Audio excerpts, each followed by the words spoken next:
ఇక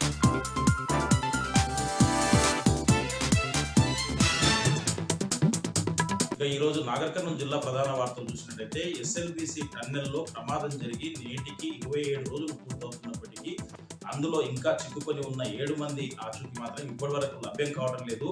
నిరంతరం 24 గంటలు పనిచేస్తున్నప్పటికీ అక్కడ లోపల పేరుకుపోయినటువంటి మట్టి, స్టీలు, తర్వాత టీపీఎం మిషన్ సంబంధించినటువంటి అవశేషాలు ఇవన్నీ కూడా తొలగిస్తున్నప్పటికీ వాటర్ ఎక్కువగా అధికంగా రావడంతో దాన్ని డీవాటరింగ్ చేసేందుకు కూడా పంపుల కెపాసిటీ పెంచామని చెప్పి అధికారులు చెబుతున్నారు. దానికి సంబంధించి ఉన్నతాధికారులు ఎప్పటికప్పుడు సమీక్షలు చెప్తా ఉన్నారు. కలెక్టర్ బదావత్ సంతోష్ తో పాటు ఎస్పీ గైక్వాడ్ వైభవ్ రంగనాథ్ తో పాటు ఉన్నతాధికారులంతా కూడా ఎప్పటికప్పుడు సహాయక చర్యలు సంబంధించినటువంటి సమీక్షలు జరుపుతా ఉన్నారు.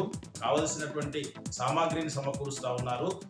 ఎవరైతే సహాయక సిబ్బంది ఉందో వాళ్ళకు అన్ని ఏర్పాట్లు కూడా దగ్గర నుంచి చూస్తున్నటువంటి పరిస్థితి కనిపిస్తా ఉంది.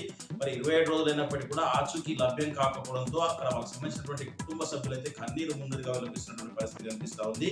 మరొక వైపు ప్రభుత్వం మాత్రం అధికారులకు వదిలేసి మాకేం సంబంధం లేదన్నట్టుగా వ్యవహరిస్తుందని చెప్పేసి కూడా పలు విమర్శలు వస్తున్నటువంటి పరిస్థితి కనిపిస్తా ఉంది. ఇప్పటి వరకు సీఎం రేవంత్ రెడ్డి వచ్చిన తర్వాత ఒక్కసారి అక్కడికి ఉత్తమ్ కుమార్ రెడ్డి వచ్చారు. తర్వాత అధికారికంగా సీఎం స్థాయిలో రివ్యూ ఉంటుందని చెప్పారు. కానీ ఇప్పటి వరకు ఎలాంటి రివ్యూ పెట్టకపోగా దానిపైన ఎలాంటి ప్రకటన చేయకపోవడంపై కూడా పలు విమర్శలు వెల్లువెత్తున్నటువంటి పరిస్థితి కనిపిస్తుంది. మరొక వార్త చూసినట్టయితే అచ్చంపేట పట్టణంలో ఫిబ్రవరి 16వ తేదీన ఒక ఇంట్లో ఉన్నటువంటి లేడీని బెదిరించి బంగారు వెండిని దోచుకెళ్లినటువంటి కేసును అచ్చంపేట పోలీసులు చాకచక్యంగా ఛేదించారు.